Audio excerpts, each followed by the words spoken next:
Рәшит Шафиқов кішкенәдән самолетлар белән кызыксына. Мөслимгә почта алып килүче Ли-2 самолетының очучыларына кызыгып кала торган була. Мәктәп елларында хәрби техника, сугыш турындагы китапларын яратып укый. 8 классны тәмамлаганнан соң Бөгелмә шәһәрендәге СПТУ 7-гә укырга керә. Училищедан соң сельхозтехника берләшмәсендә мой заводында эшли.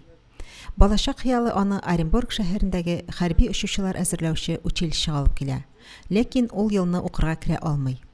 Бер елдан соң үз сүзле егет Армавир шәһәренең Ставропольдә яңа ачылган филиалында укый башлый.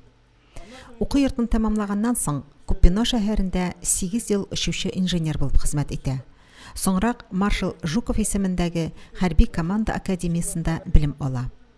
Лейтенанттан полковник дәрәҗәсенә күтәрелә, полк командиры булып хезмәт итә. 1998 елны Россиянең атказанган хәрби очучысы дигән мактаулы исемгә лаек була. Бүгенге бәйрәм белән ул барлык авиаторларны тәбрик итә. Авиациядә хезмәт иткән минем якташлар, барыгызны да киләчәк авиация көне белән, юбилей белән, 110 елы белән котлыйм барыгызны да. Саулык, сәламәтлек телим барыгызга да.